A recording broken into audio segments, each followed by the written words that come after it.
Hello friends, welcome to our YouTube channel. ನೋಡಿ, ಒಂದು ಅಪ್ಡೇಟ್ನ ಕೊಡಬೇಕಾಗಿತ್ತು. ನಿಮಗೆಲ್ಲ ಗೊತ್ತೇ ಇದೆ, ಈಗ SSLC ಎಕ್ಸಾಮ್ಸ್ಗಳು ನಡೀತಿದ್ದಾವೆ. ಆ್ಯಂಡ್ ಲಾಸ್ಟ್ ವರ್ಷ ಕೇವಲ 20% 10th ಕ್ಲಾಸಲ್ಲಿ ಹುಡುಗರು ಪಾಸ್ ಆಗಿದ್ದಾರೆ, ಉಳುಕಿದವರೆಲ್ಲ ಹೆಚ್ಚಿಗೆ ಜನ ಫೇಲ್ ಆಗಿದ್ದಾರೆ ಅನ್ನುವಂಥ ಕಾರಣಕ್ಕೆ ಶಿಕ್ಷಣ ವ್ಯವಸ್ಥೆಯಲ್ಲಿ ಸುಧಾರಣೆ ತರಬೇಕು ಅಂಥೇಳಿ ಕರ್ನಾಟಕ ಸರ್ಕಾರ ಒಂದು ಸಮಿತಿಯನ್ನು ನೇಮಕ ಮಾಡಿತ್ತು. ಆ ಸಮಿತಿ ಹೆಸರು ಸುಖದೇವ್ ತೋರಟ್ ಕಮಿಟಿ ಅಂತ. ಆ ಕಮಿಟಿ ಈಗ ಒಂದು ರಿಪೋರ್ಟನ್ನು ಕೊಟ್ಟಿದೆ. ಅದನ್ನು ಕರ್ನಾಟಕ ಸರ್ಕಾರ ಇಂಪ್ಲಿಮೆಂಟ್ ಮಾಡೋಕ್ಕೆ ಮುಂದಾಗಿದೆ.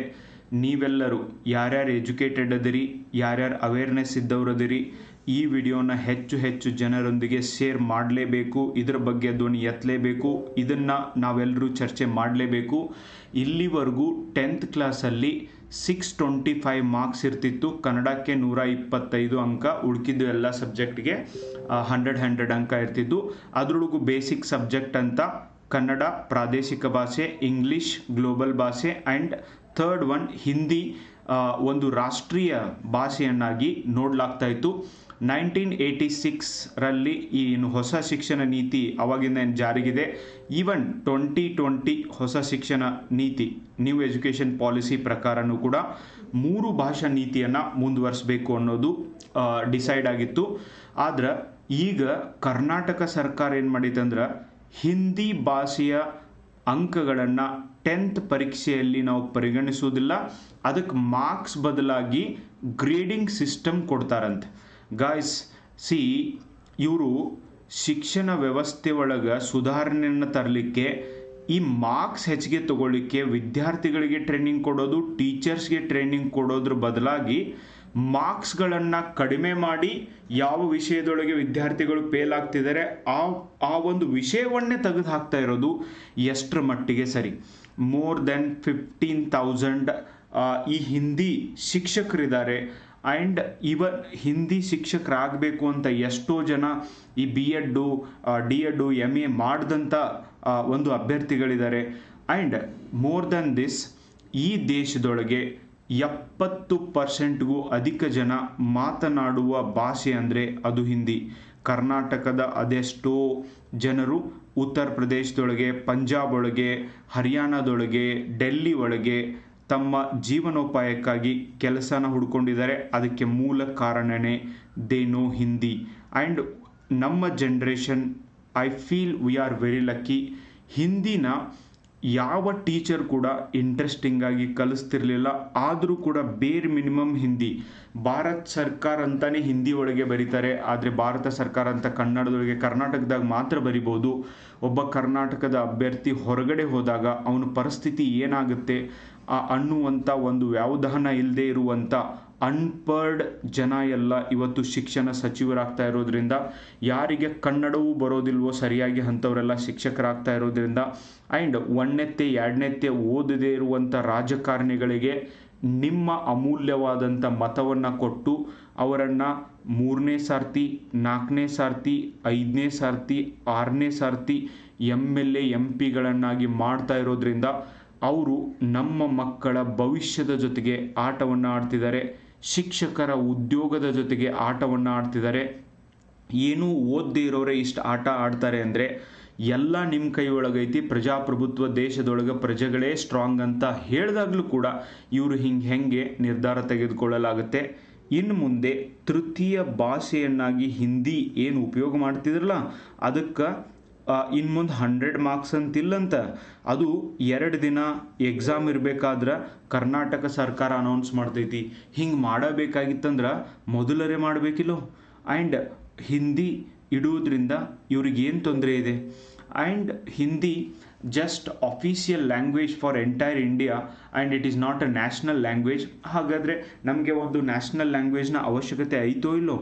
Of course I know that Kannada is very important, but equally English and Hindi is important guys. ಯಾವ ರಾಜಕಾರಣಿಗಳು ಇವತ್ತು ಹಿಂದಿ ಭಾಷೆ ಬೇಡ, ಇಂಗ್ಲೀಷ್ಗೆ ಮಹತ್ವ ಬೇಡ, ಕನ್ನಡವೇ ಸತ್ಯ, ಕನ್ನಡವೇ ನಿತ್ಯ ಅಂತಾರೆ, ಅವರೆಲ್ಲರ ಮಕ್ಕಳು, ಅವರೆಲ್ಲರ ಮೊಮ್ಮಕ್ಕಳು ಒಂದನೇದು, ಯಾರೂ ಕನ್ನಡ ಮಾಧ್ಯಮ ಶಾಲೆಗೆ ಹೋಗೋದಿಲ್ಲ, ಯಾರೂ ಕರ್ನಾಟಕದಲ್ಲೂ ಇರುವುದಿಲ್ಲ. ಭಾಳ ಜನರು ಫಾರಿನ್ ಒಳಗಿಟ್ಟು ಓದಿಸ್ತಾರೆ, ಭಾಳ ಜನ ಡೆಲ್ಲಿ ಒಳಗಿಟ್ಟು ಓದಿಸ್ತಾರೆ. ಆ್ಯಂಡ್ ಅವ್ರ ಮನೆಯೊಳಗೆ ಯಾರೂ ಕೂಡ ಕೇಂದ್ರ ಸರ್ಕಾರದ ಎಕ್ಸಾಮ್ಸ್ಗಳನ್ನು ಬರೆಯೋದಿಲ್ಲ, ರಾಜ್ಯ ಸರ್ಕಾರದ ಎಕ್ಸಾಮ್ಸ್ಗಳನ್ನು ಬರೆಯೋದಿಲ್ಲ. ಅವರಿಗೆ ಯಾವ ಭಾಷೆಯ ಅವಶ್ಯಕತೆ ಕೂಡ ಬೀಳೋದಿಲ್ಲ. And they are very expert in English and Hindi. ಆದರೆ ಬಡವ್ರ ಮಕ್ಕಳು ಮಾತ್ರ ಇನ್ನು ಮುಂದೆ ಇವತ್ತು ಶಾಲೆಗಳಲ್ಲಿ ಹಿಂದಿಯನ್ನು ಗ್ರೇಡ್ ಸಿಸ್ಟಮ್ ಆಗಿ ಮಾಡಿದ್ದಾರೆ. ಯಾವಾಗ 100 ಮಾರ್ಕ್ಸಿಗಂತ ಹೇಳ್ತಿದ್ರು ಅವಾಗಲೇ ಆ ಟೀಚರ್ ಕರೆಕ್ಟಾಗಿ ಕಲಿಸ್ತಿದ್ದಿಲ್ಲ, ಅವಾಗಲೇ ವಿದ್ಯಾರ್ಥಿಗಳಿಗೆ ಹಿಂದಿ ಬರ್ತಿದ್ದಿಲ್ಲ. ಇವತ್ತಿನವರೆಗೂ ನಾನು ನೋಡಿದ್ದೀನಿ ರೀಸೆಂಟಾಗಿ ಹಿಂದಿ ಮಾತನಾಡಲಿಕ್ಕೆ ನಾನು ಕಲ್ಕೋಬೇಕು ಅನ್ನುವಂಥ ಮನೋಭಾವ ವಿದ್ಯಾರ್ಥಿಗಳಲ್ಲೆಲ್ಲ. ಅದ್ರ ಬದಲಾಗಿ ಯಾರಾದರೂ ಮಾತಾಡಕತ್ರೆ ಹಿಂದಿ ಒಳಗೆ, ನೀ ಕನ್ನಡದೊಳಗೆ ಮಾತಾಡ, ಹಿಂದಿ ನಂಬಲ್ಲಿ ತರಬೇಡ ಅನ್ನುವಂಥ ಮನೋಭಾವದವರಾಗಿದ್ದಾರೆ. ಇಷ್ಟೊಂದು ಸಂಕುಚಿತ ಮನೋಭಾವದಿಂದ ನೀವಿದ್ದರೆ ಜೀವನದೊಳಗೆ ಏನೂ ಮಾಡೋಕ್ಕಾಗೋದಿಲ್ಲ ಗೈಸ್. ಕೇಂದ್ರ ಸರ್ಕಾರದ RRB, SSC exam, banking exam, ಬಹುತೇಕ ಎಕ್ಸಾಮ್ಸ್ಗಳಲ್ಲಿ ಓನ್ಲಿ ಹಿಂದಿ ಆ್ಯಂಡ್ ಇಂಗ್ಲೀಷ್ನಲ್ಲಿ ಕ್ವಶನ್ ಪೇಪರ್ ಇರುತ್ತೆ. ಕರ್ನಾಟಕದ ವಿದ್ಯಾರ್ಥಿಗಳು ಎಕ್ಸಾಮ್ಸ್ ಬರಿತಾ ಇಲ್ಲ. ಇವತ್ತು ಕರ್ನಾಟಕ ಹೈಕೋರ್ಟ್ ಒಳಗೆ ನೀವು ಒಂದೇನೋ ಪ್ರಕರಣ ದಾಖಲೆ ಮಾಡಬೇಕು ಅಂದರೆ you should know English guys. And supreme ಕೋರ್ಟ್ನಲ್ಲಿ ನೀವು ಏನಾದರೂ ಒಂದು ಪ್ರಕರಣನ ಹಾಕಬೇಕು ಅಂದರೆ ನಿಮಗೆ ಹಿಂದಿ ಇಂಗ್ಲೀಷ್ ಬರಬೇಕು. ಯಾವಾಗ ಈ ಭಾಷೆಯನ್ನು ಶಾಲೆಯೊಳಗೆ ಕೊಲೆ ಮಾಡ್ತಿದ್ದಾರೆ ಅಂದರೆ ಮುಂದೆ ಹೋಗಿ ಈ ಭಾಷೆಗೆ ಯಾರು ಮಹತ್ವ ಕೊಡ್ತಾರೆ, ಇದನ್ನು ಯಾರು ಮಾತಾಡ್ತಾರೆ? ಅದರೊಳಗೂ ಕರ್ನಾಟಕದಲ್ಲಿ ಅಫ್ಕೋರ್ಸ್ ಕರ್ನಾಟಕದೊಳಗೆ Kannada is our mother tongue. ನಾವು ಹುಟ್ಟಿದಾಗಿಂದ ನಾವು ಮಾತಾಡ್ತಿದ್ದೀವಿ, ಸಾಯೋವರೆಗೂ ಇದೇ ಭಾಷೆನ ಮಾತಾಡ್ತೀವಿ. ನನಗೇನಾದರೂ ನೋವಾದರೆ ಮೊದಲಿಗೆ ಬರೋದೇ Kannada. Of course I know many languages, ಆದರೆ ಬರೋದೇ ಕನ್ನಡ. ಸೊ ಹೀಗಿರುವಾಗ ಹಿಂದಿ ಭಾಷೆಯನ್ನು ತೆಗೆದಿದ್ದು, ಹಿಂದಿ ಭಾಷೆಯನ್ನು ಗ್ರೇಡಿಂಗ್ ಸಿಸ್ಟಮ್ಗೆ ಬದಲಾಯಿಸಿದ್ದು ಎಷ್ಟರ ಮಟ್ಟಿಗೆ ಸರಿ? ತಮ್ಮ ಸರ್ಕಾರಕ್ಕೆ ಒಳ್ಳೆ ಹೆಸರು ಬರಬೇಕು, ಹೆಚ್ಚು ಜನ ವಿದ್ಯಾರ್ಥಿಗಳು ಪಾಸ್ ಆಗಬೇಕು ಅನ್ನುವಂಥ ಕಾರಣಕ್ಕೆ ಯಾರು ಬೇಕಾದವ್ರದ್ದು ಭವಿಷ್ಯವನ್ನು ಹಾಳು ಮಾಡ್ತಾರೆ ಅಂದರೆ ಇಂತಹ ರಾಜಕಾರಣ, ಇಂತಹ ಪ್ರಜಾಪ್ರಭುತ್ವ ವ್ಯವಸ್ಥೆ ಬೇಕಾ? ನೋಡಿ, ಮತ್ತು ಪರೀಕ್ಷೆನ ಕಡ್ಡಾಯವಾಗಿ ಬರೀಲೇಬೇಕಂತೆ. ಅಂಕಗಳನ್ನು ಪರಿಗಣಿಸದಿದ್ದರೂ ವಿದ್ಯಾರ್ಥಿಗಳು ತೃತೀಯ ಭಾಷೆ ಪರೀಕ್ಷೆ ಬರೆಯುವುದು ಕಡ್ಡಾಯವಾಗೈತಿ. ಮಾರ್ಚ್ 31ರಂದು ಈ ಪರೀಕ್ಷೆ ಐತಿ. ಮಾರ್ಚ್ 31ರಂದು ಪರೀಕ್ಷೆ ಐತಿ. ಮಾರ್ಚ್ 28ಕ್ಕೆ ಅನೌನ್ಸ್ಮೆಂಟ್ ಬಂದೈತಿ. ಅಲ್ಲ, ಇವರು ದೊಡ್ಡವರಾಗಿ ಮಕ್ಕಳ ಮನಸ್ಸಿನೊಳಗೆ ಒಂದು ಕ್ಲಾರಿಟಿ ಕೊಡಬೇಕು, ಮಕ್ಕಳನ್ನು ಗೊಂದಲಕ್ಕೀಡು ಮಾಡಿ ಮಕ್ಕಳ ಭವಿಷ್ಯವನ್ನು ಹಾಳು ಮಾಡಬೇಕು. ಅದು ಜಸ್ಟ್ ಎಕ್ಸಾಮ್ಗಿಂತ ಮುಂಚೆ. ಅಫ್ಕೋರ್ಸ್ ಇವತ್ತು ಕೇಂದ್ರ ಸರ್ಕಾರದೊಳಗೆ ನಮ್ಮ ಹೋಮ್ ಮಿನಿಸ್ಟರ್ ಹೇಳ್ತಾರೆ Hindi should be the national language, we are committed to promote Hindi ಅಂತ. ಅರೆ, you promote Hindi or not, why you people are playing with innocent kids life? And state government ಆಗಿರ್ಬೋದು, ಕೇಂದ್ರ ಸರ್ಕಾರ ಆಗಿರ್ಬೋದು, ಇವ್ರಿಗೆ ಓನ್ಲಿ ವೋಟರ್ಸ್ ಮಾತ್ರ ಪಾಠ ಕಲಿಸೋಕ್ಕೆ ಸಾಧ್ಯ. ಇವತ್ತು ನಮ್ಮ ರಾಜಕಾರಣಿಗಳು ನಮ್ಮ ಈ ಒಂದು ಸಮಸ್ಯೆಗಳ ಬಗ್ಗೆ ವಿಧಾನಸೌಧದೊಳಗೆ ಚರ್ಚೆ ಮಾಡೋದು ಬಿಟ್ಟು ಅವ್ರಿಗೆ ಮತ್ತು ಅವ್ರ ಫ್ಯಾಮ್ಲಿಗೆ IPL ಟಿಕೆಟ್ ಬೇಕಂತೆ, ಮ್ಯಾಚ್ ನೋಡಲಿಕ್ಕೆ ಮತ್ತು ಲಾಡ್ಜಿಂಗ್ ವ್ಯವಸ್ಥೆ ಮಾಡಬೇಕಂತೆ. ಸಾಮಾನ್ಯ ಜನರ ಜೊತೆ ಅವರಿಗೆ ಮ್ಯಾಚ್ ನೋಡಲಿಕ್ಕೆ ಕಷ್ಟ ಆಗ್ತಿದೆ. ಇವತ್ತು ಅನ್ಎಂಪ್ಲಾಯ್ ಯುವಕರು ಸಾಯ್ತಿದ್ದಾರೆ. ಆ್ಯಂಡ್ ಅನ್ಎಂಪ್ಲಾಯ್ ಯುವಕರು ಎಲ್ಲಿ ಬೇಕಾದಲ್ಲಿ ಸ್ಟ್ರೈಕ್ ಮಾಡ್ತಿದ್ದಾರೆ. Nobody is worrying. Call form ಮಾಡ್ರಿ ಅಂತ ಹೇಳಿದರೆ ಯಾರು ಕೂಡ ಅದ್ರ ಬಗ್ಗೆ ಮಾತನಾಡ್ತಾ ಇಲ್ಲ. ಯಾಕೆ ಈ ವಿಧಾನಸೌಧದೊಳಗೆ ಇಂಥ ವಿಷಯಗಳನ್ನ ಚರ್ಚೆ ಮಾಡ್ತಾ ಇಲ್ಲ? And 70% people in this country, ಭಾರತದೊಳಗೆ ಹಿಂದಿ ಭಾಷೆಯನ್ನು ಮಾತಾಡ್ತಾರೆ. ಇಂಥ ಭಾಷೆಯನ್ನು ಸ್ಕೂಲ್ ಒಳಗೆ ಮಹತ್ವನೇ ಕಳ್ಕೊಂಡ್ಬಿಡ್ತು ಅಂದರೆ ಈ ಭಾಷೆನ ಯಾರು ಕಲಿತಾರೆ? ಮುಂದೆ ಇವ್ರಿಗೆ ಎಲ್ಲಿ ಉದ್ಯೋಗ ಅವಕಾಶ ಸಿಗುತ್ತೆ? Guys, it's very important. Parents ಆದವರು ಇದ್ರ ಬಗ್ಗೆ ಧ್ವನಿ ಎತ್ತಲೇಬೇಕು. ಈ ವಿಡಿಯೋನ ಹೆಚ್ಚು ಜನರ ಜೊತೆಗೆ ನೀವು ಶೇರ್ ಮಾಡಬೇಕು. ಹಿಂದಿ ಶಿಕ್ಷಕರ ಭವಿಷ್ಯವನ್ನು ನಾವು ಉಳಿಸಲೇಬೇಕು. ಆ್ಯಂಡ್ ಹಿಂದಿ ಭಾಷೆ ನಮಗೆ ಗೊತ್ತಿರುವಂಥ ಅವಶ್ಯಕತೆ ಇದೆ. ಆ್ಯಂಡ್ ಹಿಂದಿ ಒಳಗೆ ಬಹಳಷ್ಟು ಟೆಕ್ಸ್ಟ್ಗಳಿದ್ದಾವೆ, ಬಹಳಷ್ಟು ಕವಿಗಳಿದ್ದಾರೆ. ಹಿಂದಿ ಒಳಗೆ ಎಷ್ಟೋ ನೋವೆಲ್ಸ್ಗಳಿದ್ದಾವೆ. ಅವುಗಳ ಒಂದು ನಮಗೆ ತಿಳಿಬೇಕು ಅಂದರೆ ಇವತ್ತು ಇಷ್ಟೆಲ್ಲ ತಮಿಳುನಾಡು ಸರ್ಕಾರ ಕೂಡ ದ್ವಿಭಾಷಾ ನೀತಿಯನ್ನು ಫಾಲೋ ಮಾಡ್ತಾ ಇದೆ. ನೋಡ್ರಿ, ನೀವು ಇನ್ನೊಂದು ಭಾಷೆನ ಹೇಟ್ ಮಾಡ್ತೀರಿ ಅಂದರೆ ಅಥವಾ ಅದನ್ನು ಮಾತನಾಡೋದೇ ಇಲ್ಲ ಅಂದರೆ ತಮಿಳು ಪಿಕ್ಚರ್ಗಳನ್ನು ಯಾಕೆ ಹಿಂದಿ ಒಳಗೆ ಡಬ್ ಮಾಡಿಬಿಡ್ತೀರಿ? Same case with Karnataka. ನಾವು ಹಿಂದಿ ಭಾಷೆ ಮಾತಾಡೋದಿಲ್ಲ, ಹಿಂದಿನ ತೆಗಿತೀವಿ, ಹಿಂದಿ ಮಹತ್ವ ಕಳ್ಕೊಂಡಿದೆ ಅನ್ನೋದೇ ಆದರೆ ಯಾಕೆ ಕನ್ನಡ ಮೂವಿಗಳನ್ನು ಹಿಂದಿ ಒಳಗೆ ಮಾಡ್ತೀರಿ, ಹಿಂದಿ ಮೂವಿಗಳನ್ನು ಕನ್ನಡದೊಳಗೆ ಡಬ್ ಮಾಡೋಕ್ಕೆ ಅಲೋ ಮಾಡ್ತೀರಿ? ಎಲ್ಲಿ ದುಡ್ಡು ಬರುತ್ತೆ, ಎಲ್ಲಿ ರೆವಿನ್ಯೂ ಬರುತ್ತೆ ಅದಕ್ಕೆಲ್ಲ ಅಲೋ ಮಾಡಿರಿ. ಎಲ್ಲಿ ಬಡವರ ವಿಷಯಗಳಿದ್ದಾವೆ ಅವುಗಳನ್ನೆಲ್ಲ ಕಟ್ ಮಾಡಿರಿ. ಯಾಕಂದರೆ ಬಡವರಿಗೆ ಕೇಳೋರು ಯಾರೂ ಇಲ್ಲ, ಆ್ಯಂಡ್ ಪವರ್ಫುಲ್ ಇದ್ದವ್ರಿಗೆ ಕೇಳಲಿಕ್ಕೆ ಭಾಳ ಜನ ಇದ್ದಾರೆ. ಸೀದಾ CMಗೆ ಮೀಟ್ ಆಗ್ತಾರೆ.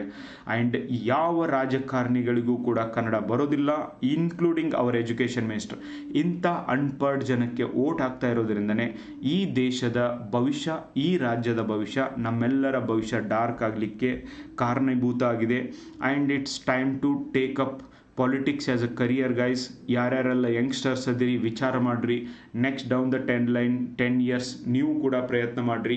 ಎದಕ್ಕಂದರೆ ಇಂಥ ಒಂದು ವ್ಯವಸ್ಥೆಯನ್ನು ಕಿತ್ತು ಒಗೆಯುವವರೆಗೂ ಈ ಒಂದು ರಾಜಕೀಯ ಡಾಮಿನೆನ್ಸ್ ಅಂತ ಹೇಳಿ ನಾವು ಹುಟ್ಟಿದ್ದೇ ಆಳಲಿಕ್ಕೆ, ಇವರೆಲ್ಲ ಹುಟ್ಟಿದ್ದು ಆಳಿಸ್ಕೊಳ್ಳಿಕ್ಕೆ, ನಾವು ಹೇಳಿದ್ದನ್ನು ಕೇಳ್ಕೊಂಡಿರಬೇಕು ಅಂತ 80 ವರ್ಷ 90 ವರ್ಷ 100 ವರ್ಷ ಆದರೂ ಅಧಿಕಾರ ಬಿಟ್ಕೊಡೋದಿಲ್ಲ. ಮತ್ತು ಎಲ್ಲ ರಾಜಕೀಯ ಪಕ್ಷಗಳು ಕೂಡ ತಮ್ಮ ಮಕ್ಕಳಿಗೆ, ತಮ್ಮ ಮೊಮ್ಮಕ್ಕಳಿಗೆ, ತಮ್ಮ ಅಳಿಯನಿಗೆ, ತಮ್ಮ ಸೊಸೆಗೇನೆ ಟಿಕೆಟ್ ಕೊಡಬೇಕು. ಅವರಿಗೆ ಮಾತನಾಡ್ಲಿಕ್ಕೆ ಬರೋದಿಲ್ಲ, ಅಂಥವ್ರಿಗೆ ಟಿಕೆಟ್ ಕೊಡಬೇಕು. ಅವರೇ ನಿಮ್ಮನ್ನು ಆಳಬೇಕು. ಒಬ್ಬ MLA MP ಆಗಲಿಕ್ಕೆ 7-8 ಬಾರಿ ಆಗಲಿಕ್ಕೆ ಅಂಥದ್ದೇನಿದೆ ನಿಮ್ಮ ಹತ್ರ ಇಲ್ಲದೆ ಇರುವಂಥದ್ದು ಅವ್ರ ಹತ್ರ ಏನಿದೆ? It's very very important right ನಾವು. It's questioning mind. ಓಕೆ, ಜ್ಞಾನ ದೇಗುಲವಿದು ಕೈ ಮುಗಿದು ಒಳಗೆ ಬಾ, ಇದು ಸಮಯ ಅಲ್ಲ. We need to question it everything. ಅದೇ ಶಾಲೆಗಳಲ್ಲಿ ಪ್ರಶ್ನೆ ಮಾಡುವಂಥ ಮನೋಭಾವವನ್ನು ಮಕ್ಕಳ ಹತ್ರ ಬೆಳೆಸುವಂಥ ಅವಶ್ಯಕತೆ ಇದೆ. ಯಾರ್ಯಾರೆಲ್ಲ ಟೀಚರ್ ಇದ್ದೀರಿ, it's time to talk regarding these things. ಅವೇರ್ನೆಸ್ನ ಮೂಡಿಸಲೇಬೇಕು. ಹಿಂದಿ ಶಿಕ್ಷಕರ ಭವಿಷ್ಯ ಉಳಿಲೇಬೇಕು, ಹಿಂದಿ ಭಾಷೆ ಉಳಿಲೇಬೇಕು. ಹಿಂದಿ ಭಾಷೆಯ ಅಂಕಗಳನ್ನು ಪರೀಕ್ಷೆಗೆ ಕನ್ಸಿಡರ್ ಮಾಡಲೇಬೇಕು. ಅಂದಾಗ ಮಾತ್ರ ಜಾಗತಿಕ ಮಟ್ಟದಲ್ಲಿ ಉದ್ಯೋಗ ಅವಕಾಶಗಳು ಸಿಗಲಿಕ್ಕೆ, ಬೇರೆ ರಾಜ್ಯದೊಳಗೆ ಉದ್ಯೋಗ ಅವಕಾಶಗಳು ಸಿಗಲಿಕ್ಕೆ ಸಾಧ್ಯ ಇದೆ. ಇದ್ರ ಬಗ್ಗೆ ನಿಮ್ಮ ಒಪಿನಿಯನ್ ಏನು ಅನ್ನೋದನ್ನು ಹೇಳೋದನ್ನು ಮರಿಬೇಡಿ ಗೈಸ್. ಕಮೆಂಟ್ ಬಾಕ್ಸಲ್ಲಿ ಹಿಂದಿಯನ್ನು ತೆಗೆದುಹಾಕ್ತಾ ಇರುವಂಥ, ಮಹತ್ವವನ್ನು ತೆಗೆದುಹಾಕ್ತಾ ಇರುವಂಥ, ಗ್ರೇಡಿಂಗ್ ಸಿಸ್ಟಮನ್ನು ಇಂಟ್ರೊಡ್ಯೂಸ್ ಮಾಡ್ತಾ ಇರುವಂಥ ಈ ಸರ್ಕಾರದ ನೀತಿ ನಿಮಗೆ ಸರಿ ಅನಿಸುತ್ತಾ? ಸೊ ಹಿಂದಿ ಕಲಿತ್ರೆ ಉಪಯೋಗ ಏನಿದಾವೆ ಅನ್ನೋದನ್ನು ನಾನು ಹೇಳಿದ್ದೀನಿ. ನಿಮ್ಮ ಅನಿಸಿಕೆ ತಿಳಿಸೋದನ್ನು ಮರಿಬೇಡಿ. ಆಮೇಲೆ ಎಷ್ಟು ಜನರ ಜೊತೆಗೆ ಆಗುತ್ತೆ ಅಷ್ಟು ಜನರ ಜೊತೆಗೆ ಈ ವಿಡಿಯೋನ ಶೇರ್ ಮಾಡೋದನ್ನು ಮರಿಬೇಡಿ ಗೈಸ್. ಆ್ಯಂಡ್ ನೋಡಿ, 30th ಆಫ್ ದಿಸ್ ಮಂತ್, ಇದೇ ತಿಂಗಳು 30ನೇ ತಾರೀಕಿಂದ ನಿಮಗೆ ಈ PSI ಪೇಪರ್ 1 ಕೋರ್ಸ್ ಆನ್ಲೈನಲ್ಲಿ ನಮ್ಮ ಆ್ಯಪ್ ಇದೆ, ಕನ್ನಮಡಿ ಇನ್ಸ್ಟಿಟ್ಯೂಟ್ ಅಂತ. ಇಲ್ಲಿ ಪ್ರಾರಂಭ ಆಗ್ತಾ ಇದೆ. ಇಲ್ಲಿ ಎಸ್ಸೆ, ಟ್ರಾನ್ಸ್ಲೇಷನ್, ಪ್ರಿಸೈಸ್ ರೈಟಿಂಗ್, 3 ಭಾಷಾ ನೀತಿ ಬಗ್ಗೆ ಡೀಟೇಲ್ ಆದಂಥ ಎಸ್ಸೆಗಳನ್ನ ನೋಡೋಣ. ಆಫ್ಲೈನಲ್ಲೂ ಕೂಡ ಯಾರು ಬರೋರಿದ್ದೀರಿ, ಸಪ್ತಾಪುರದಲ್ಲಿ ನಮ್ಮ ಸೆಂಟರ್ ಓಪನ್ ಆಗಿದೆ. ಆ್ಯಂಡ್ ನಿಮಗೆ ಗೊತ್ತಿರುವಂಥ ಫ್ರೆಂಡ್ಸ್ಗೂ ಕೂಡ ಹೇಳಿ. ಆದಷ್ಟು ಬೇಗ PSI ESI question bank with detail explanation. And 2026ರವರೆಗೆ ಮೊದಲಿನಿಂದ ಈಗ ಹೆಂಗೆ ಟ್ರೆಂಡ್ ಚೇಂಜ್ ಆಗಿದೆ, ಯಾವ ಥರ ಪ್ರಶ್ನೆಗಳನ್ನು ಕೇಳುವಂಥ ರೀತಿಯಲ್ಲಿ ಬದಲಾವಣೆ ಆಗಿದ್ದಾವೆ, ಆ್ಯಂಡ್ ಈ ಥರ ಪ್ರಶ್ನೆಗಳಿಗೆ ಉತ್ತರ ಮಾಡಬೇಕು ಅಂತ ನೀವು ಯಾವ ಥರ ಓದಬೇಕು ಅನ್ನುವಂಥ ಡೀಟೇಲ್ಡ್ ಅನಾಲಿಸಿಸ್ ಇರುವಂಥ ಬೃಹತ್ ಪ್ರಶ್ನೋತ್ತರ ಸಂಗ್ರಹಗಳು ನಿಮ್ಮ ಕೈ ಸೇರ್ತವೆ. ಜಸ್ಟ್ ನೆಕ್ಸ್ಟ್ 10-15 ಡೇಸ್ ಒಳಗೆ ಬರ್ತವೆ. ಆ್ಯಂಡ್ ನಮ್ಮ ಆ್ಯಪ್ ಇದೆ, ಕನ್ನಮಡಿ ಇನ್ಸ್ಟಿಟ್ಯೂಟ್ ಅಂತ. ಈ ಆ್ಯಪಲ್ಲಿ ಸಬ್ಜೆಕ್ಟ್ ವೈಸ್ ಟೆಸ್ಟ್ ಸೀರೀಸ್ ಪ್ರಾರಂಭ ಆಗ್ತಿದೆ. ಸಬ್ಜೆಕ್ಟ್ ವೈಸ್ ಟೆಸ್ಟ್ ಸೀರೀಸ್ ಅಂದರೆ ನಿಮಗೆ ಇಂಡಿಯನ್ ಪಾಲಿಟಿಯಲ್ಲಿ 15 ಟಾಪಿಕ್, ಟೋಟಲ್ 30 ಚಾಪ್ಟರ್ಸ್ ಇದಾವೆ. 15 ಚಾಪ್ಟರ್ಸ್ನ ಕೊಡುತ್ತೆ. ಒಂದು ವಾರ ಪೂರ್ತಿ ಈ 15 ಚಾಪ್ಟರ್ಸ್ ಓದಬೇಕು. ಇವತ್ತು ಹೆಂಗೆ ಅನಾಲಿಟಿಕಲ್ ಬೇಸ್ಡ್ ಕ್ವಶನ್ ಬರ್ತಿದ್ದಾವೆ, ಅದೇ ಥರನೇ ನಿಮಗೆ ಪ್ರಶ್ನೆಗಳನ್ನು ನೀಡಿರುತ್ತೆ. ಅದಕ್ಕೆ ನೀವು ಸಂಡೇ ಉತ್ತರವನ್ನು ಮಾಡಬೇಕು. ಅದಕ್ಕೆ ಒಂದು ಸಿನಾಪ್ಸಿಸ್ನ ಕೊಡುತ್ತೆ. ಎ ಆನ್ಸರ್ ಅಂದರೆ why A is right, why BCD is wrong ಅನ್ನುವಂಥ ಡೀಟೇಲ್ಡ್ ಎಕ್ಸ್ಪ್ಲನೇಷನ್ ಇರುತ್ತೆ. ಈ ಥರ ನಿಮಗೆ 20 ಟೆಸ್ಟ್ಗಳ ಒಂದು ಟೆಸ್ಟ್ ಸೀರೀಸ್ ಕೂಡ ನಾನು ಆದಷ್ಟು ಬೇಗ ಪ್ರಾರಂಭ ಮಾಡ್ತೀನಿ. Even PSI paper 1 test series ಕೂಡ ಪ್ರಾರಂಭ ಮಾಡ್ತದೆ. ವಿತ್ ರ್ಯಾಷನಾಲಿಟಿ ಎಲ್ಲ ಸಬ್ಜೆಕ್ಟು ಕವರ್ ಆಗಿರ್ತದೆ. ಸೊ ಕ್ಲಾಸು, ಟೆಸ್ಟ್ ಸೀರೀಸು ನೀವು ಯಾರು ಜಾಯ್ನ್ ಆಗೋರಿದ್ದೀರಿ ಹಿಂದೆ ಜಾಯ್ನ್ ಆಗ್ರಿ. ನಿಮಗೆಲ್ಲ ಗೊತ್ತೇ ಇದೆ, 50 ಪ್ರಬಂಧಗಳ ಕನ್ನಡ ಮಾಧ್ಯಮ ಪುಸ್ತಕ, 50 ಪ್ರಬಂಧಗಳ ಇಂಗ್ಲೀಷ್ ಮಾಧ್ಯಮ ಪುಸ್ತಕ, ಭಾಷಾಂತರ ಸಾರಾಂಶ ಬರವಣಿಗೆ ಪುಸ್ತಕ, ಇನ್ನೂ ಹಲವಾರು ಪುಸ್ತಕಗಳು ಮಾರುಕಟ್ಟೆಗೆ ನಮ್ಮ ಸಂಸ್ಥೆಯಿಂದ ಬರ್ತಿದ್ದಾವೆ. They all are quality books guys. Even ಸಪ್ತಾಪುರದಲ್ಲಿ ಮೆಂಟರ್ಶಿಪ್ ಪ್ರೋಗ್ರಾಮ್ ಒಂದು ಸರ್ತಿ ಜಾಯ್ನ್ ಆದರೆ PSI ಎಕ್ಸಾಮ್ ಮುಗಿಯೋವರೆಗೂ, ಎಕ್ಸಾಮ್ ಆಗಿರ್ಬೋದು, ಫಿಸಿಕಲ್ ಆಗಿರ್ಬೋದು, ಇವೆಲ್ಲವನ್ನು ಕೂಡ ಹೇಳಿಕೊಡಲಾಗುತ್ತೆ. ಮೆಂಟರ್ಶಿಪ್ ಪ್ರೋಗ್ರಾಮ್ ಕೂಡ ನಾವು ಆದಷ್ಟು ಬೇಗ ಪ್ರಾರಂಭ ಮಾಡ್ತಿದ್ದೀವಿ. ಸಪ್ತಾಪುರ ಬಾವಿ ಹತ್ರ ಮಯೂರ್ ಬೇಕ್ರಿ ಮೇಲ್ಗಡೆ ನಮ್ಮ ಸಂಸ್ಥೆಯ ಕಚೇರಿ ಇದೆ. ಇಂಟ್ರೆಸ್ಟೆಡ್ ಇದ್ದವರು ಬಂದು ಭೇಟಿ ಆಗ್ಬೋದು. ನೋಡಿ, ಇವತ್ತಿನ ಶಿಕ್ಷಣ ಬರೀ ಬೈಪಟ್ ಹಾಕೋದ್ರಿಂದ ನೀವು ಎಕ್ಸಾಮ್ ಪಾಸ್ ಆಗೋದಿಲ್ಲ. ಆದರೆ ಯಾವ ಥರ ವಿಚಾರ ಮಾಡಬೇಕು, ಒಂದು ಸರ್ತಿ ಆ ಥರ ವಿಚಾರ ಮಾಡೋಕ್ಕೆ ನಿಮಗೆ ಹೆಂಗೆ ಹೆಲ್ಪ್ ಆಗುತ್ತೆ, ವಿಚಾರ ಮಾಡೋಕ್ಕೆ ಶುರು ಮಾಡಿದರೆ ನೀವು ಒಂದು ದಿನದಲ್ಲಿ 15 ತಾಸು ಓದುವ ಅವಶ್ಯಕತೆ ಇಲ್ಲ. ಇವತ್ತಿನ ಎಕ್ಸಾಮ್ ನಿಮ್ಮ ಕಡೆಯಿಂದ ಡಿಮ್ಯಾಂಡ್ ಮಾಡ್ತಾ ಇರೋದು ರೀಡ್ ಲೆಸ್, ಥಿಂಕ್ ಮೋರ್ ಅಂತ. ಓಕೆ, ಕಡಿಮೆ ಓದಿ ಆದರೆ ವಿಚಾರ ಮಾಡಿ. Because the nature of question paper has changed. It's time to change our perception towards competitive exam also. ಅದನ್ನು ಹೇಗೆ ಮಾಡಬೇಕು, ಯಾವ ಥರ ಬದಲಾವಣೆ ಆಗ್ತಿದೆ. Yes, you can attend any session of mind, so you will come to know. So this is what information guys. ಈ video ಬಗ್ಗೆ ನಿಮ್ಮ ಅನಿಸಿಕೆನ ಹೇಳಿ. ಹಿಂದಿ ಭಾಷೆಯನ್ನು ತೆಗೆದುಹಾಕೋದ್ರ ಬಗ್ಗೆ ನಿಮ್ಮ ಅನಿಸಿಕೆ ಹೇಳೋದನ್ನು ಮರಿಬೇಡಿ. ಆನ್ಲೈನ್ ಕ್ಲಾಸ್ಗೆ ನಿಮ್ಮ ಫ್ರೆಂಡ್ಸ್ ಏನಾದರೂ ಜಾಯ್ನ್ ಆಗ್ತಿದ್ರೆ ನಿಮಗೆ ನಮ್ಮ ವಿಡಿಯೋ ನಮ್ಮ ಯೂಟ್ಯೂಬ್ ಚಾನಲಿಂದ ಸಹಾಯ ಆಗಿದೆ ಅಂದರೆ ನೀವು ನಮಗೂ ಕೂಡ ಸಹಾಯ ಮಾಡಿ, ನಿಮ್ಮ ಫ್ರೆಂಡ್ಸ್ಗೆ ರೆಫರ್ ಮಾಡಿರಿ. ಆ ಆ್ಯಪ್ನ ಡೌನ್ಲೋಡ್ ಮಾಡಿಕೊಂಡು ಅಡ್ಮಿಷನನ್ನು ತೊಗೊಂಡ್ಮೇಲೆ ನನಗೆ ತಿಳಿಸ್ಬೋದು. Thank you so much for watching the video. Read well guys.